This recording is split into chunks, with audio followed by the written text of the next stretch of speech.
Okay, well, good morning. I'll go ahead and start as we're letting folks into the room. So, first of all, good morning, everyone. This is our monthly Cash General membership meeting. So, welcome. I apologize for the delay. We had some great topics that we were talking about up here at our Cash Leadership, and you'll be hearing about most of those as our advocates kind of give you the latest and greatest about what's happening up in Sacramento. It's been a busy time. State school facilities bond is a hot topic of discussion. A lot of active work been going on, and a lot of the folks, your cash advocates, have been working very diligently with our legislative leaders to ensure that we're moving a state school bond forward. We're not there yet, but there's been a lot of work that's been happening. So really, it's been an important time. So I want to welcome everyone to our general membership meeting. For those of us that are joining us online, we want to hear from you, but we do have you muted. So please ask your questions or any information you're asking for. Please use the chat feature. Let us know you're out there so that we can answer those questions and address those as we go through the presentation. Also recommend that for those of us that are joining online, it's a great opportunity to come up here to Sacramento and be with us in person, so that we doing a combined meeting here where we have both virtual and in person. So if you can make it up to Sacramento, this is a great opportunity to meet with your cash board, to take an opportunity to go to the state allocations board meeting and meet with some of your legislators that are working on the issues that are impacting our work. So please come on up and be with us here today. Moving on, let's see, I'll jump into the next item here, maybe. There we go. Oops. Apologize here. Okay, so Legislative Advisory Committee meeting, or we have seats available. We have there's interest available. There's a call for nominations that's currently out. So if you're an individual working in our industry that's interested in being part of our Cash Legislative Advisory Committee, we'd love for you to submit your nominations. The deadline for that is June the 28th. So information about how to submit that nomination, either for yourself, we do take personal nominations, or for someone that you work with or someone that you feel would be good for this committee. There's information on our website on how to do that. You can also email Greg Golick, who's our operations manager in Cash, and we can get you that information out on how to nominate folks. We are looking for candidates to help us with that work of that Legislative Advisory Committee. So web shop opportunities tomorrow. So tomorrow we have a wonderful web shop schedule with a lot of very knowledgeable individuals who are going to talk about preparing for a general obligation bond. So here we are in June. So many deadlines are rapidly approaching at a local level that you'll need to meet if you're a local school district and you're looking to go to a November 2024 bond, or perhaps you're looking at a 2026 bond, something along those lines. But there'll be a lot of great information there about how to do that. Some lessons learned perspectives, background information about what it takes to actually bring a bond forward as a school district. And we'll have practitioners that'll be talking about how they did it and the successes that they've had in their schools and school districts and organizations to bring those bonds forward. So be there tomorrow. There's still plenty of time to register. Look on the Cash website and become a part of that, and join us for that web shop tomorrow. We'll move to the next slide. There we go. Fall conference is right around the corner. I know it's June right now. It'll be July before we know it, but October is coming. So fall conference will be at the Hyatt Regency, Newport Beach. This is a great opportunity to get together and network with your fellow practitioners in our industry. We have a wonderful 2.5 days of workshops and information available for you. We'll have economists that'll be there talking about what's happening, especially leading into a presidential election that'll be coming up. And so this will be a great opportunity to talk about how the economy is reacting to that, where we're going in our industry and in our economy, as well as a host of information about professional development opportunities and individuals in our industry, and how they've developed and how they've taken on leadership roles. So it's a great opportunity to come together October the 9th through the 11th in Newport Beach. So we hope to see you all there. There's opportunities to register for that event is available on our website. Let's see, we'll jump into the next. So now we'll move into our state agency update. So we'll start, I think we have Eric Driver here from DSA. So we'll bring Eric up and we'll turn it over and we'll get an update about the great work that's happening over the summer there in the Division of State Architects. So Eric, take it away. Thank you. Sorry, thank you, Alan. Did you want me to share screen or did Ida share the presentation? I'll look at our technology folks about your presentation, about whether you're sharing or how that's going to work. I have it queued up if you'd like me to share.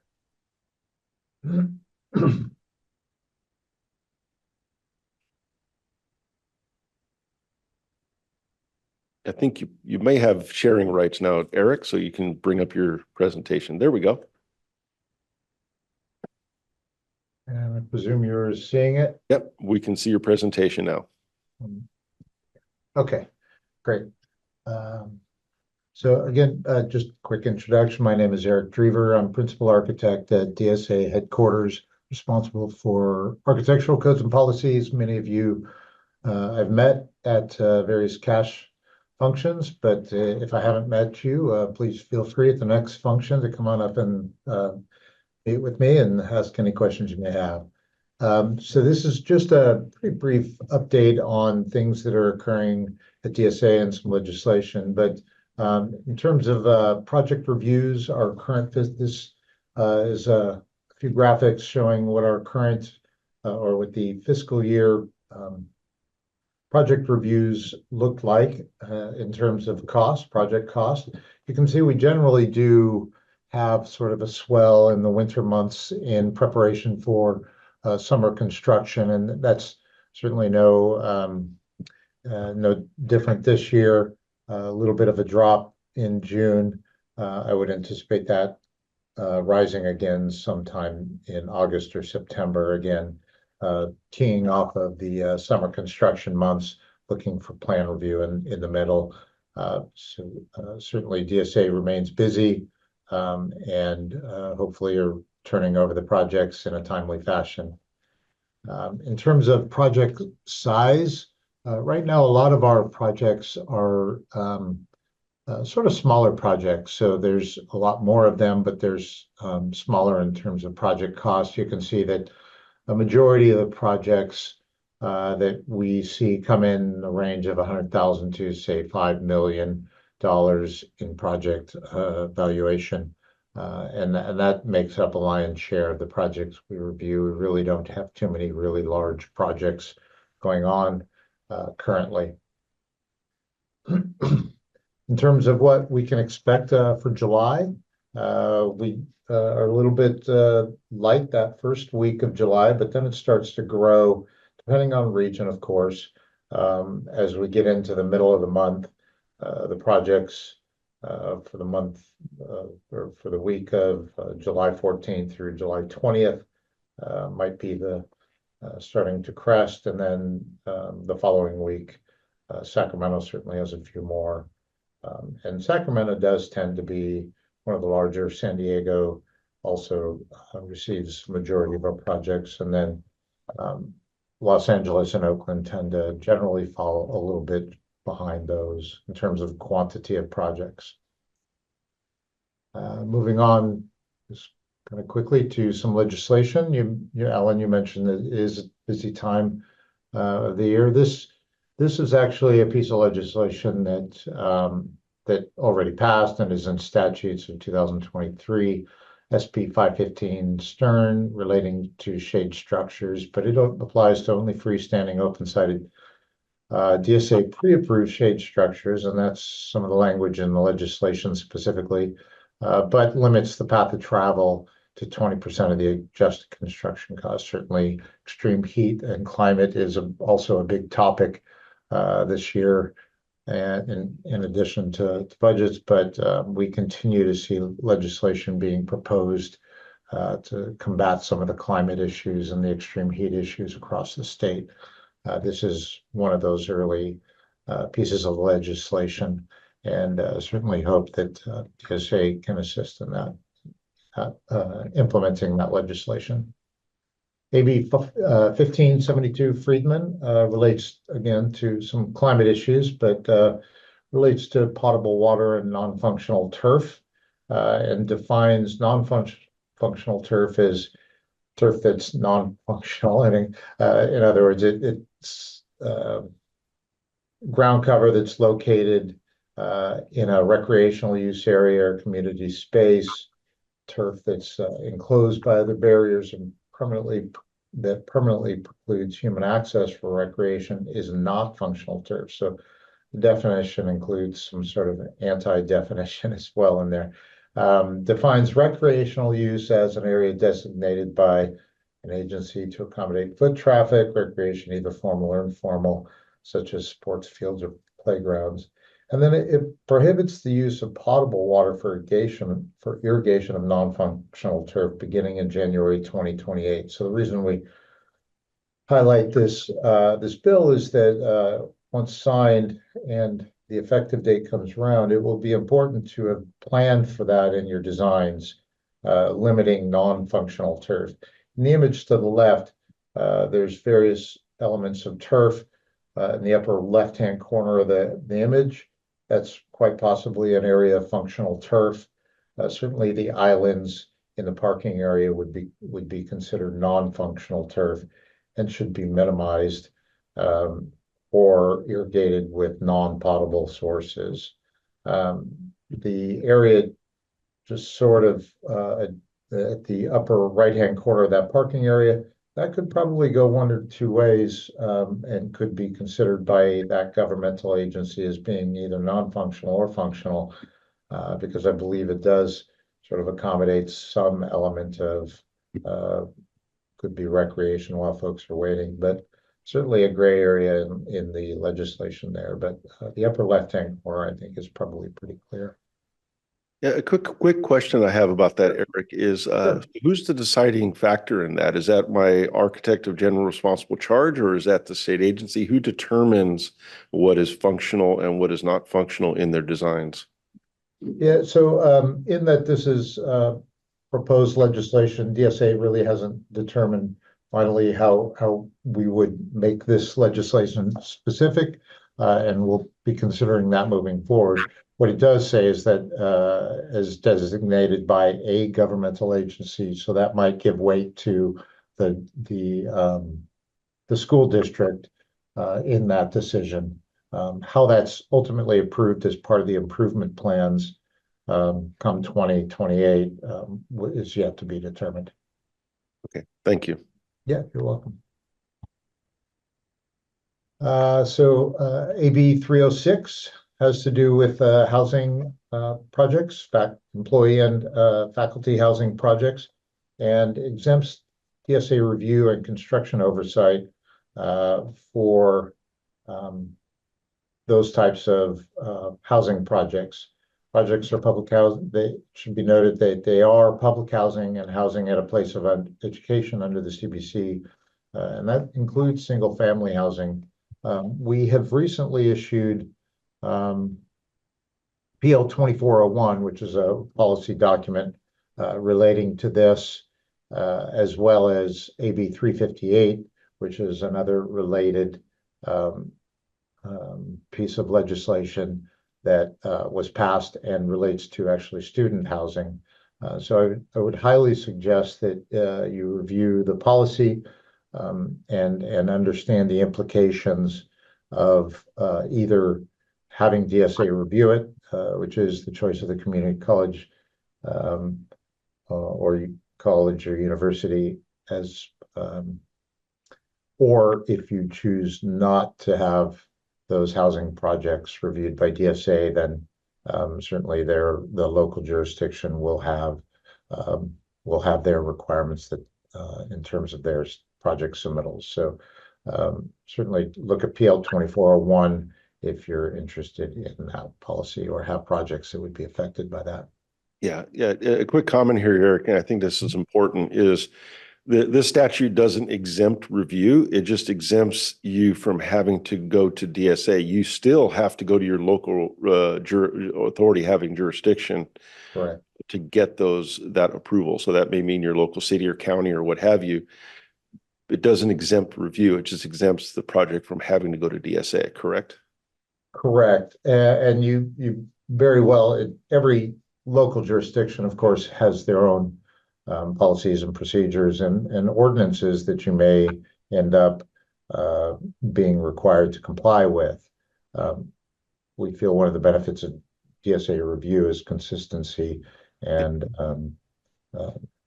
of review, and certainly you get to exempt yourself from those local ordinances that might be enforced at the local level should you choose to go that way.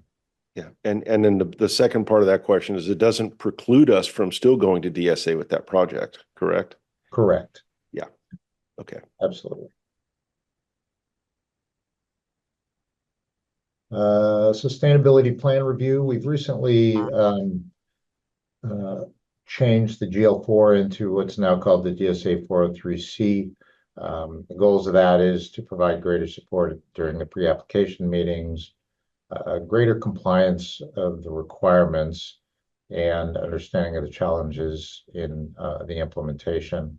Essentially, what it does is it requires that design professional to indicate where in the documents some of those requirements are. DSA is still not doing the full thorough review, but we are checking more thoroughly through the use of this 403C that the information is included in the drawings. It's still a self-certification process. There's a signature block at the end of the 403C for the design professional to sign and indicate that they are in compliance with the code. But it's also intended to be used as a guide for submitting complete documents relating to CalGreen.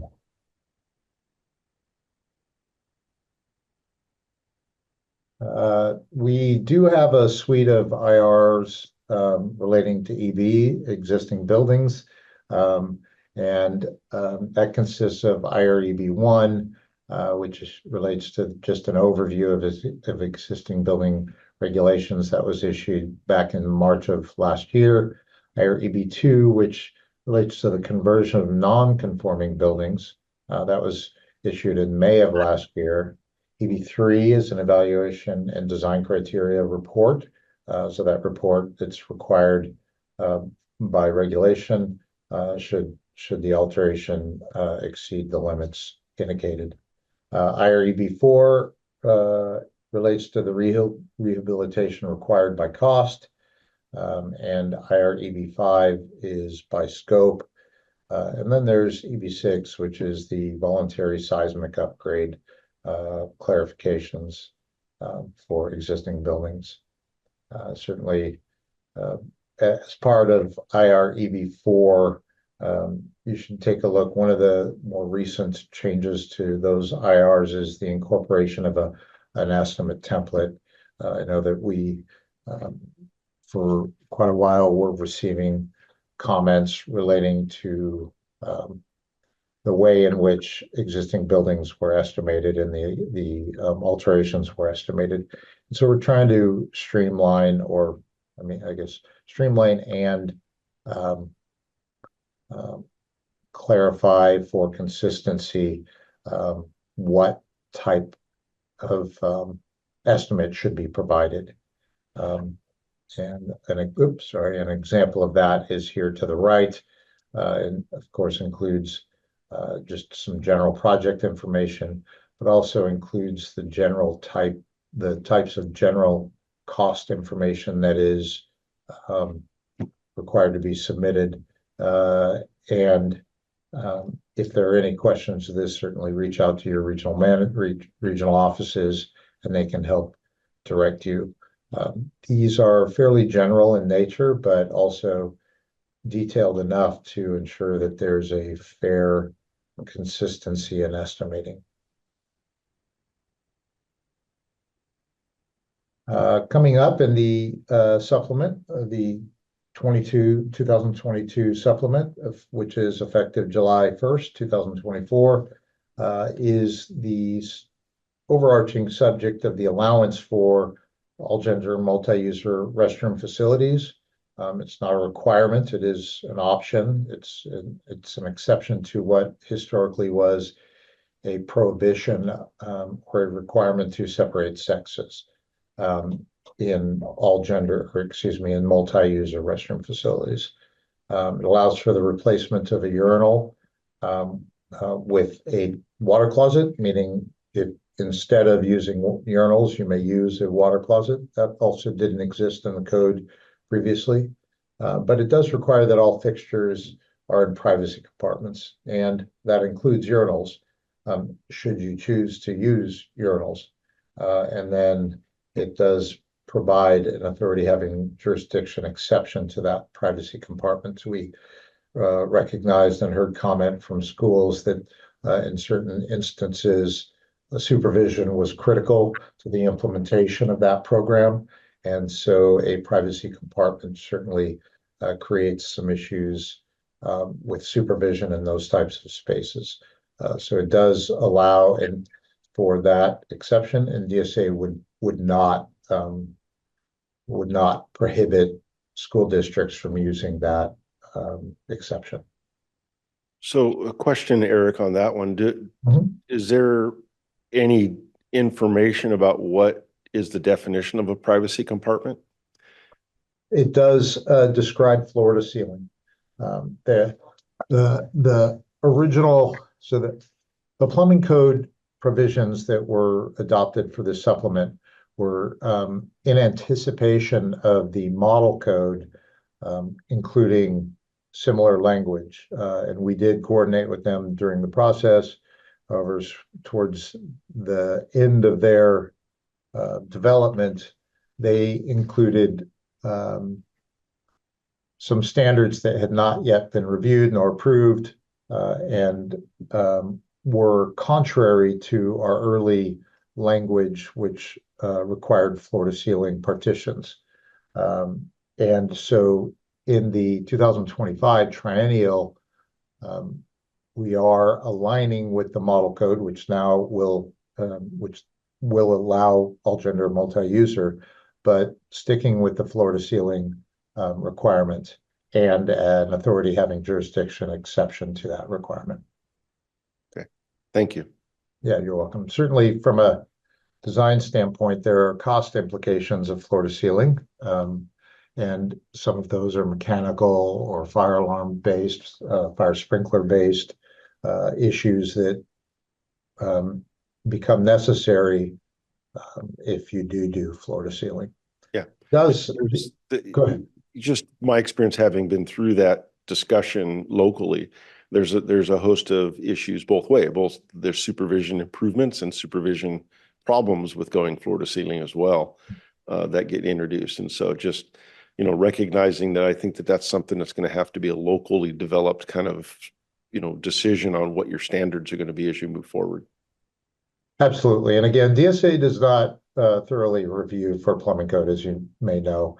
And so we would not be in a position where you would receive a comment stating that you're supposed to have floor to ceiling. But it should be clearly identified in the documents one way or the other, whether or not they are full height or not. There are other code implications. The access provisions related to this plumbing code adopted language are fairly significant as well. If you decide to do an all-gender multi-user restroom, there's signage requirements.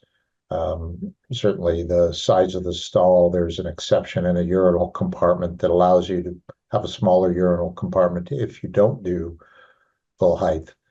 So there are other implications to consider outside of just the plumbing code and supervision. Thank you. You're welcome. The intervening supplement for CalGreen includes some CO2 monitoring requirements and requires now CO2 monitors in existing K-12 classrooms when that building is being modernized, again, effective July 1st, 2024.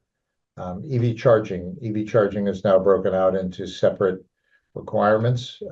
We anticipate probably in the next week, prior to July 1st, issuing IR G1. We previously didn't have a G series. There were no CalGreen interpretations. But we've received a number of questions regarding some of the alteration requirements, as well as the sort of organizational requirements that are in the supplement. And so you can anticipate IRG1 being issued shortly that will hopefully answer some of your questions. But in general, EV charging is going to be required in alterations to parking facilities, meaning if you're significantly altering that electrical panel that serves the parking area, if you're adding photovoltaics to that parking area, or if you're adding parking to that parking area. Those are the sort of three triggers of alterations to a parking facility that would then require you to include EV charging. Alterations to buildings also require the conversion of an EV capable space that might exist on a campus into an EV charging space. In other words, if you're doing a building alteration, then you'll be required to provide some charging systems to that capable space. The conduit and panel space should be there already, as it is a EV capable space. Those requirements have been in place for EV capable, have been in place, I think, for 2 code cycles. So I'm not sure exactly how many projects that might affect, but certainly something to be aware of if you are doing an alteration on a campus that has EV capable spaces. There'll be some clarity provided in the IRG1 that should be issued soon. I should also point out that there is a new power alternative method that's introduced in those regulations as well as an alternative to strictly a parking space for EV charging space calculation. You're able to allocate a certain amount of power depending on how many parking spaces you're providing, and you can allocate that in either level 1, low level 2, or any combination of that.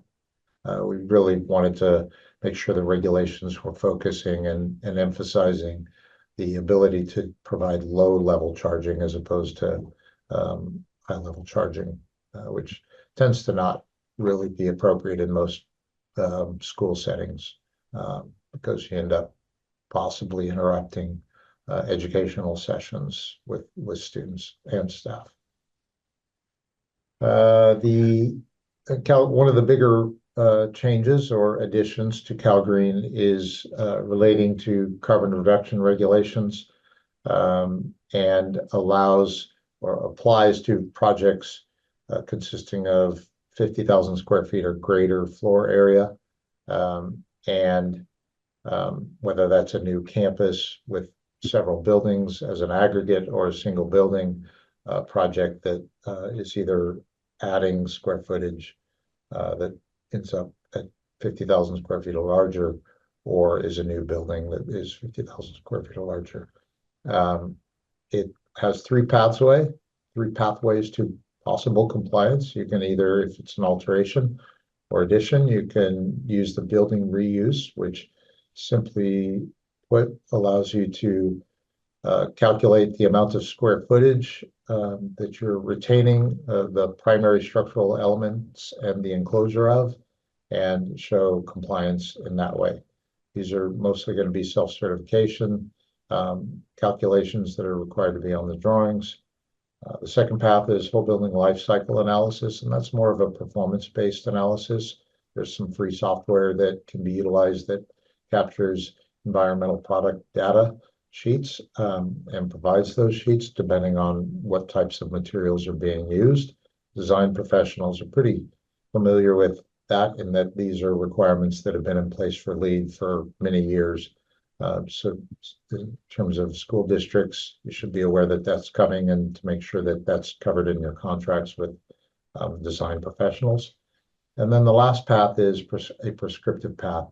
You may or may not be aware of Buy Clean California Act, which was introduced in 2017 for state-funded buildings.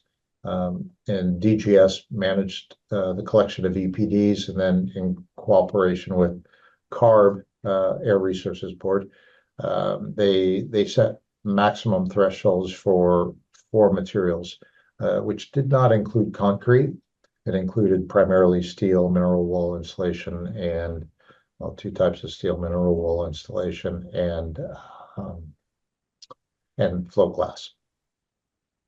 So the new regulations are really forgiving in terms of maximum thresholds on the prescriptive path, and that they took those limits that TGS had developed for state buildings and increased them 175%.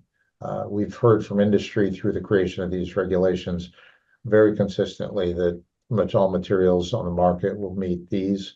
I anticipate this will be the most widely used method, in that it for at least new construction, in that it's a fairly simple, limited number of materials that you have to gather EPDs for. It does add concrete, but provides a weighted average option for concrete, in that concrete's really a combination of several materials, including water, and that you're able to take all of those together and average them. And again, the limits for the concrete are 175% of the national ready mix averages. So it's again very easy to meet these. These regulations are really designed to have a sort of a soft landing spot for designers to really understand how to comply. From a Building Standards Commission standpoint, it's for local jurisdictions to understand how they're going to start to enforce these regulations. Setting up the framework for the regulations was the primary goal of them.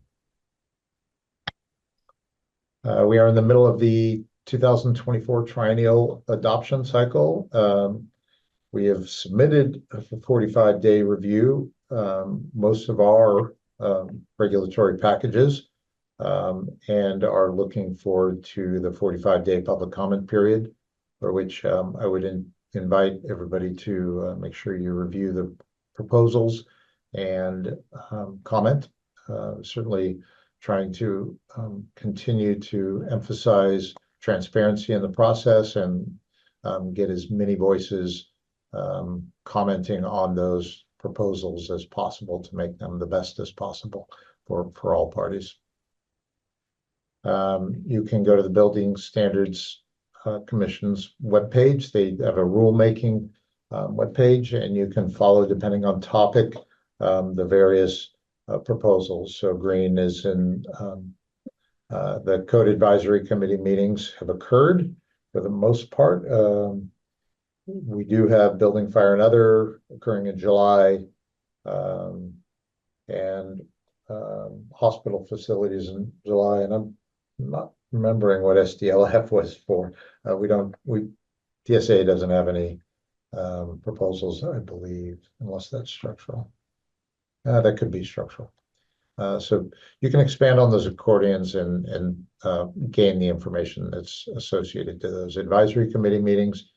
But for green and access, we're looking forward to, and PME, which is plumbing, electrical, mechanical, those are moving into 45-day review.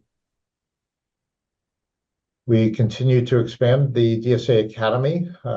We have accessibility training on EVCS, housing at a place of education, circulation paths. The newest one is CRASCA reports, which is really completely related to CASP reports, according to CRASCA, construction-related accessibility standards for California Act.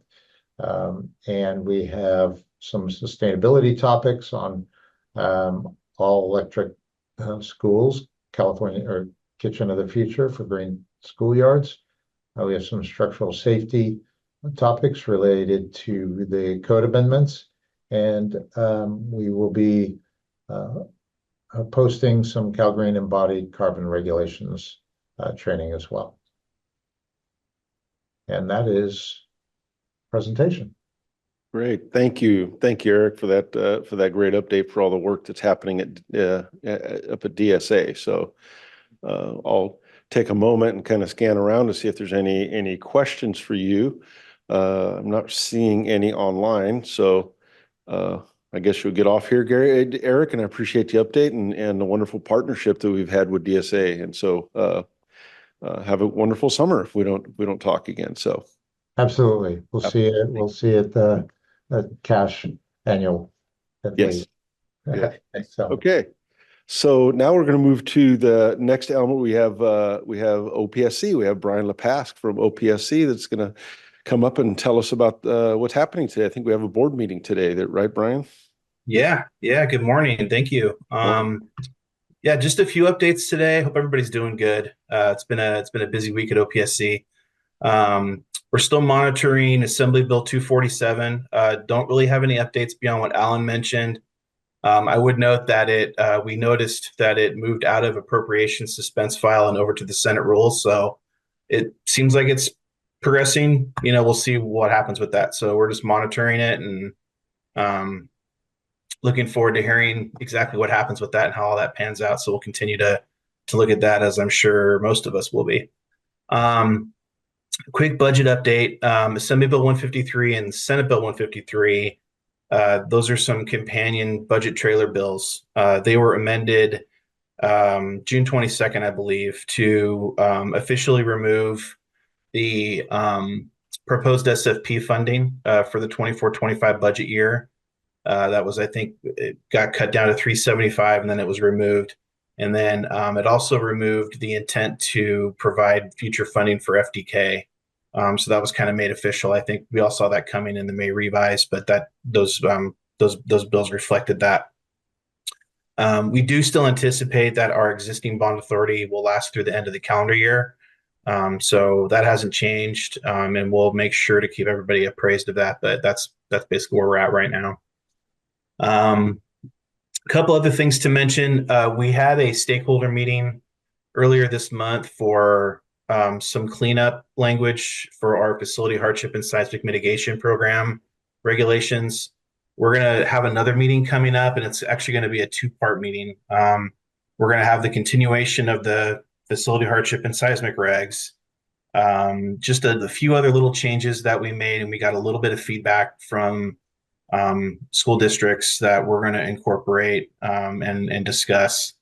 And then we're also going to, so that'll be, I think, the first part of the meeting. And then we're going to go into talking about transitional kindergarten and how it relates to reporting that as a separate grade category on the 5001 for projecting new construction eligibility and district enrollment.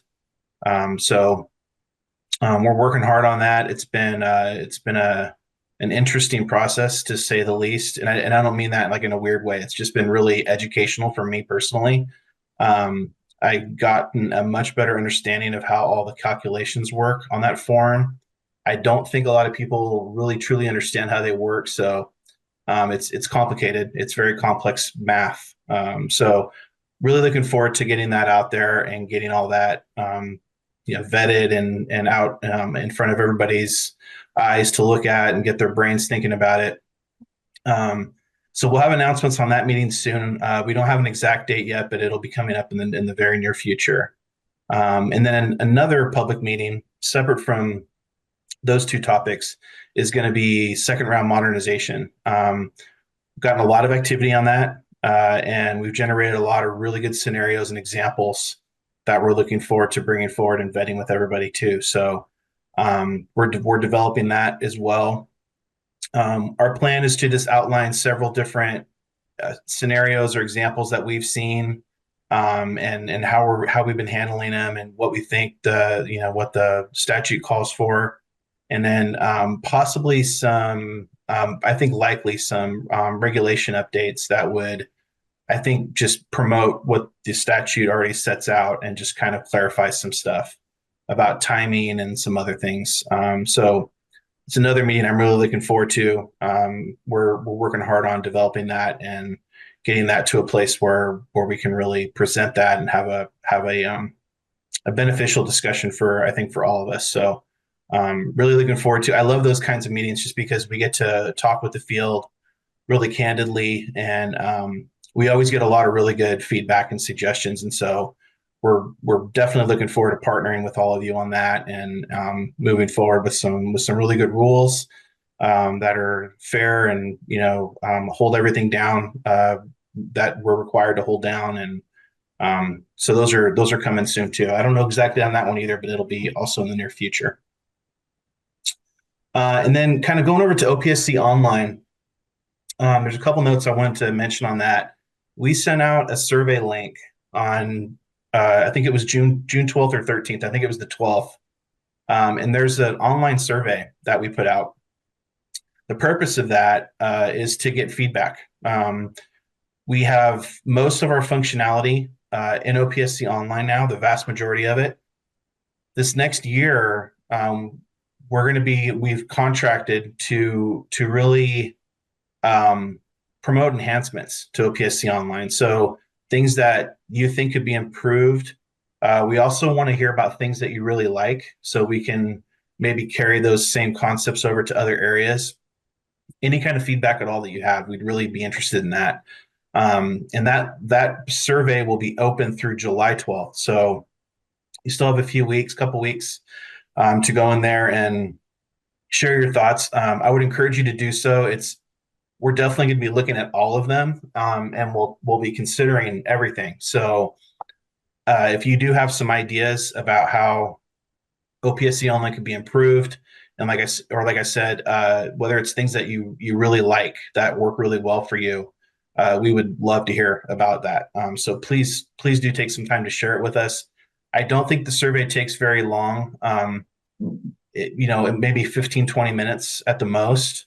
So hopefully it won't take too much of your time. I guess it really depends on how much you want to say. But please take some time and do that. We would really appreciate it. It is the future of our application submittal system. And so anything you can provide to us, we'd very much appreciate you taking some time to go in and share those thoughts with us. And like I said, the next year we're going to be doing enhancements to existing modules and features we have. We're also going to be adding functionality for unused sites, facility inspection tool, and a lot of other things. Another thing we're going to be working on, and I'd be interested to hear if anybody's experiencing the same thing, but I've noticed a little bit of a lag sometimes in loading things. And so we're working on that internally really hard. And one of the things that is on the docket for next year is, well, not next year, but within the next 12 months, probably sooner than later, is what they call refactoring. And that should basically enhance the efficiency of it, of every aspect of OPSC Online. So we're going to be working on that.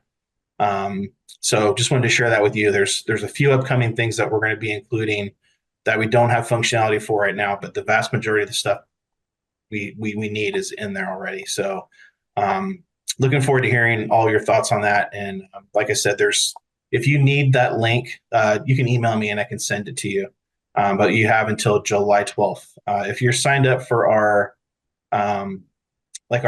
email blast, you should have gotten that link. So hopefully you did, and hopefully you'll have some time to go fill that out. Speaking of unused sites, we mailed out those letters this week. Those responses are due by August the 1st. So if you have any unused sites in your district, it's required that you report those annually. And so that letter should have gone out to your district just this week. So if you haven't received it yet, you should be shortly, and looking forward to getting those responses. And then just a couple more things. At today's meeting, it's going to be the last of the full-day kindergarten, preschool, transitional kindergarten program funding. No further applications will be processed out of this most recent fourth cycle. But once we get sufficient funds for another cycle, whether it's through a bond initiative or whatever might happen, we'll propose another funding round. But that's the last of this round. There's just a few projects going forward this month.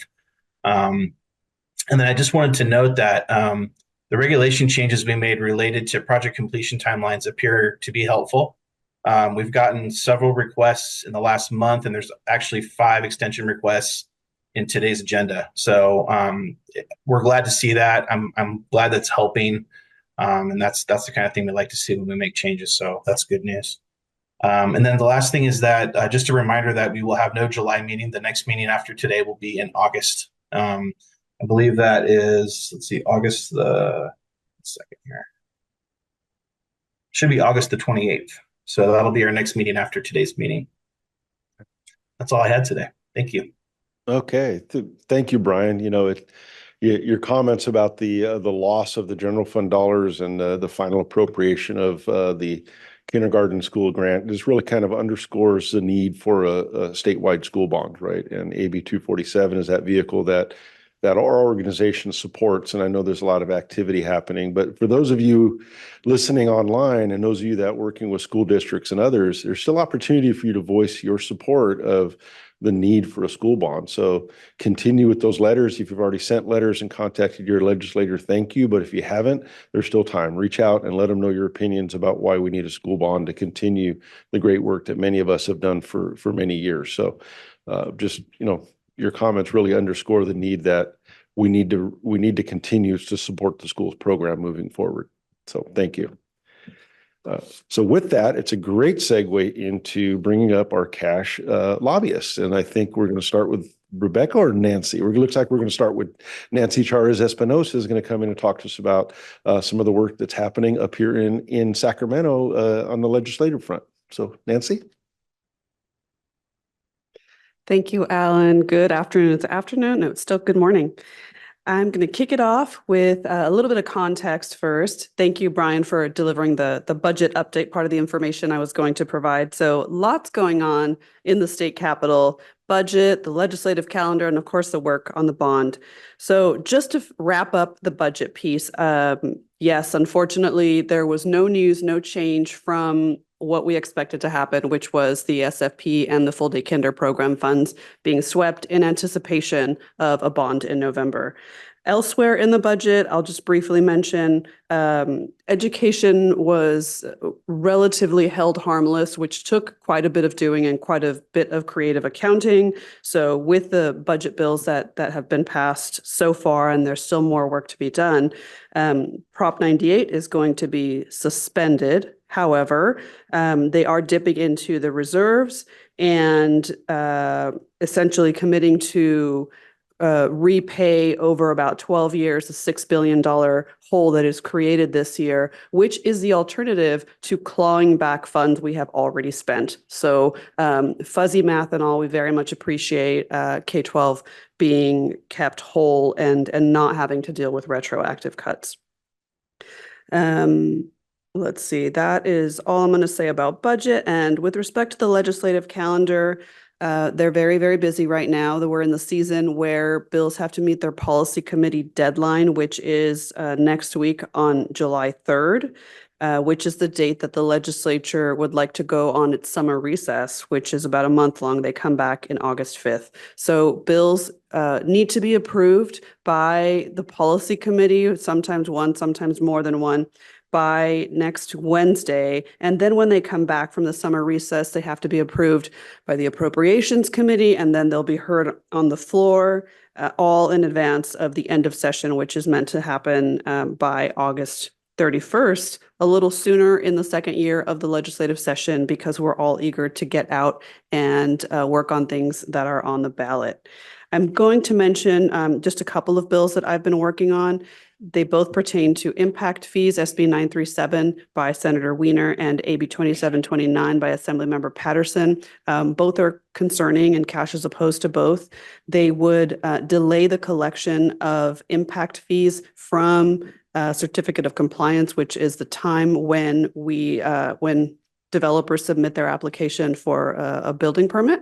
They would delay the collection to certificate of occupancy, which is, as it sounds, when the students are on your doorstep. So obviously, we don't think that's a good time to start planning to build new schools or expand schools. So we would welcome anyone who wants to join us in opposing those bills. They are pretty far along the process. They are being heard both today in the second policy committee respectively. They will not be going to the appropriations committee because when they cost us money, but not the state, the appropriations process just deems that a non-fiscal bill. So they will be going straight to the floor where we're going to keep up the fight.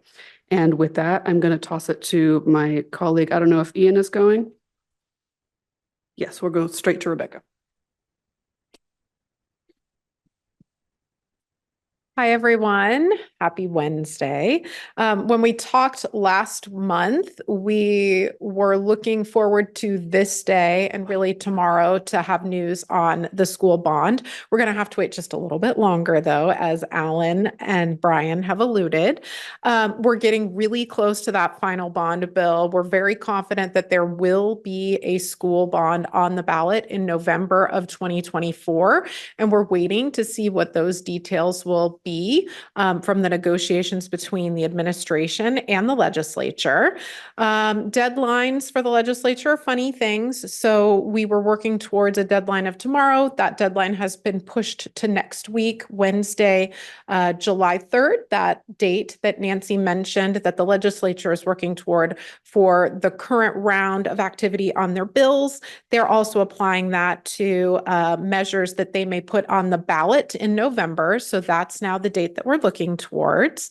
The school bond is also part of a larger conversation about what will be on that November ballot. So the legislature and governor are looking at things like a potential climate bond. They're looking at measures that may come off the ballot, may go on the ballot. So this is all tied and connected to the landscape of that November election and ballot.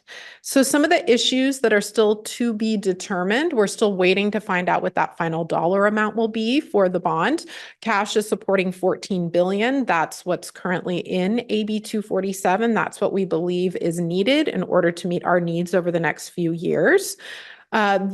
Which segments will be included? Will it include UC? Will it include CSU? We have concerns about the inclusion of those two and what that may do to the viability of the bond based on voter sentiment and whether they believe that state bond dollars are a good use of funds for those purposes. We are waiting to see what the funding split may be between the different programs in K-12, modernization, new construction, CTE charter, but also between K-12 and community colleges. So what that final number will be for those different segments. And then, of course, probably the biggest thing, other than the dollar amount, is the details of how the funds will be spent. So right now, AB 247 does make a number of updates to the school facility program, things like providing the small school district assistance, additional funds for those schools that have the high unduplicated pupil count or low assessed valuation in that sliding scale. Those provisions that are currently in AB 247, cash does support. And so we're waiting to see if those are incorporated into that final bond that is negotiated, or if there are even additional changes to the school facility program that may have come from the final negotiations. We know those negotiations were really heightened over the weekend. Cash advocates have been engaged. Your cash leadership has been engaged in providing our feedback in this process. And so we're really excited to see what that final product will be. Another quick point, I mentioned that there's that constellation of potential issues that may or may not be on the ballot. One that we have been watching, and I know a number of you have asked about, we've talked about a number of times in various workshops and sessions, is that Taxpayer Protection Act. This is the anti-tax measure that Business Roundtable and some other business interests were pushing. It had qualified for the November ballot. The governor and legislative leadership stepped in and challenged it, saying that they believed it was unconstitutional. The state Supreme Court agreed with the governor and the legislative leadership. So Supreme Court has blocked that measure from going forward on the November ballot. This is an issue that lots and lots of tax-related components in there, namely 2/3 vote to pass special taxes, requiring voters to approve increases to state taxes, which currently can be done legislatively, and then a look kickback provision to say, well, if you've passed one of those special taxes in recent years, you need to go immediately back to your voters with what is more or less a retroactive validation action and say, oh no, we really meant to do that. So that has created a lot of questions, and we had even been looking closely to see if it would impact local school bonds, though most bond councils had advised us it would not. Why do we care about this? Why am I going on and on about this? We've talked about it a number of times, but it's also related to the folks that would be motivated to come out and vote on election day. We believe that no longer being on the ballot will help improve the landscape for the school bond. And we just wanted to bring that information to you to update you on that, since it was late breaking news and part of these conversations about what does and does not end up on that November ballot. Last thing is a cash-sponsored bill, SB 956 Cortese. This is the bill that would remove the sunset on our traditional K-12 design build authority. And that authority is set to expire on January 1st of 2025. Cash is asking, let's just remove that sunset. We've demonstrated over 2 decades plus that we are able to successfully utilize the design build method. And that bill, we're pleased to report, is continuing to move through the legislative process. So it's jumping through all those hoops that Nancy referenced.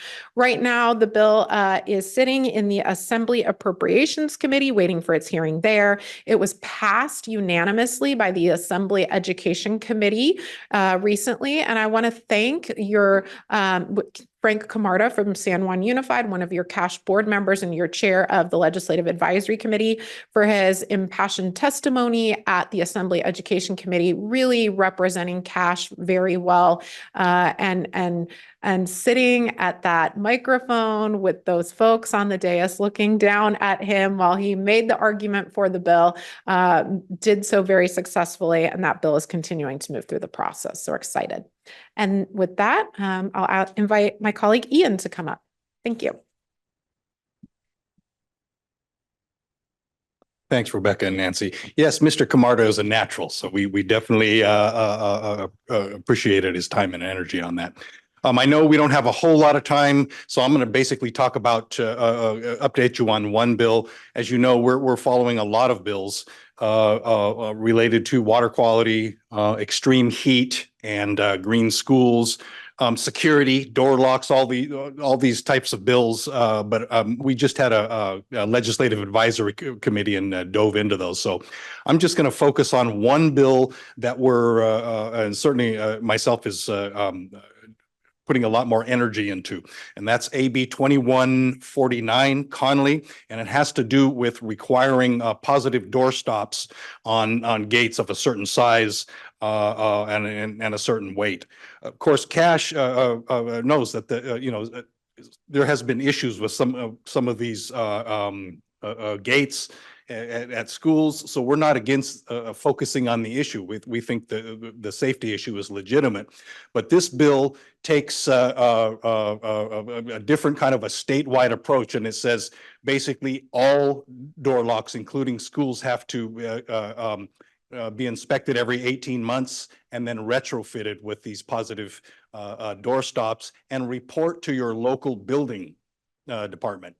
Of course, one of the things we're telling them is schools don't report to local building departments. As we've just, as we know here and just had a presentation, DSA is a big part of our process. So that would be where we are. So without too much time, right now, Cash is part of a coalition that includes other educational associations that is outright opposing the bill.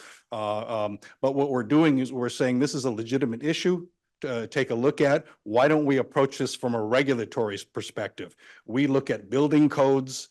We have the fit inspections. Those are the places that we think that are an appropriate place to look at the safety of these types of doors. But if you hear about that, and you might, I wanted to let you know that Cash is definitely engaged on the bill with other educational associations. So with that, thank you very much, and I'm going to turn it over back over to Alan. All right. Thank you, Ian, Nancy, and Rebecca. I think, though, that Nancy's going to have an update on the School Energy Coalition, so we'll bring her back up to talk about what's happening with school energy. That'll be a quick update as well. I just want to talk to you about one bill that is SB 1374, an SEC sponsored bill authored by Mr. Becker in the Senate. That bill's going to be heard this coming Monday, July 1st in the Assembly Committee on Energy.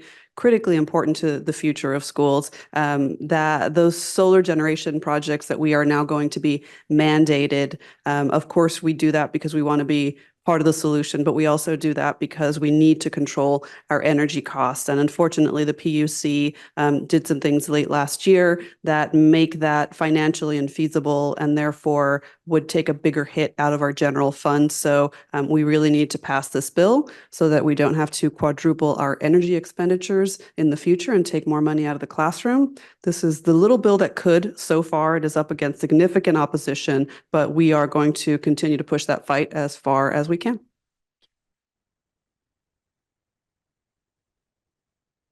Yeah, great. Thank you, Nancy, for that great work. And you know, honestly, that is an issue that we all kind of deal with for any school site that has multiple meters. You know, the analogy used is you get to grow your vegetables, but you have to sell them back to the market and then buy them at full retail price, right? So it's exactly what's happening with this, that we get to generate our own power. We must sell it back to the utility and then buy it back to them at full retail value. So it's really directly impacting our economic calculation that we do with why we even install solar and comply with the state's energy goals. I'll point that out. So moving on, talking a little bit about the federal network. So we have Mr. Dave Walrath is going to come up and tell us what's happening in Washington, D.C. Thank you, Alan. As far as what's happening in Washington, D.C., a lot of drama, not a lot of policy, no major decisions. We have now moved into the time of presidential election politics.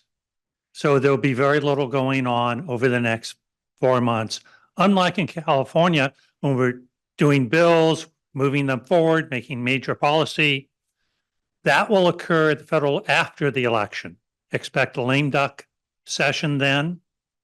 CFN will be going back to DC either late October or mid-November in order to start lobbying on tax issues. 2025 is the tax year in Congress. All of the 2017 tax cuts are sunsetting then. So tax credit bonds, tax extenders, all of those different things will be up then. CFN will be lobbying to make sure that schools are able to participate in the new tax provisions that will be discussed in 2025. So that's where we are now. We'll bring you up to date after we have our meetings, but right now, don't expect a whole bunch until after November 5th. Thank you. Okay, thank you, Dave. Moving on in our program. So we're going to talk a little bit about the 46th Annual Conference on School Facilities, which is this coming February, 2025. It'll be here before we know it. And I know our Vice Chair, Tom Pace, and the Planning Committee is working very hard to bring us the best conference ever. So I'll turn it over to Tom for a quick update. Well, good afternoon, everyone. I will tell you that on the national calendar today, it is National Barcode Day. We are celebrating National Barcode Day because they are efficient and they make our lives efficient. And so in the spirit of National Barcode Day, my report out will be efficient and quick. Please join us February 24th through the 26th in Palm Springs. I said Palm Springs, not Sacramento. We look forward to seeing you there. We are currently working on the review of our workshop proposals. So if you've turned in proposals, they are being reviewed and we'll be getting back to you shortly. Thank you very much. Great. Thank you, Tom, and all of the folks that are leading the Strand chairs and the folks that are working on submitting topics. So we really appreciate all that great work. Want to move on as we come to a close here and remind members, cash membership, that you have an opportunity here, a job exchange. We have a forum where you can post not only positions that you're looking for, or if you happen to be looking for a position yourself, or if you have an RFP where you're looking to get a wider, cast a wider net to get more folks interested in the work that you have available in your district. So we have the job exchange and People's Choice.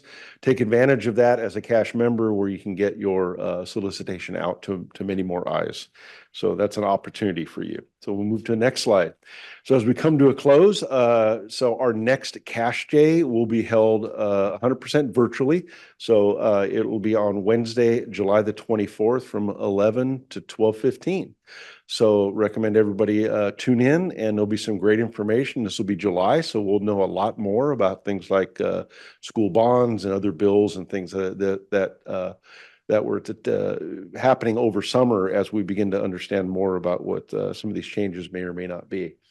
So with that, we've reached the end of our program. I want to thank all of you that have joined virtually. Thank everybody who was up here in Sacramento for being up here today.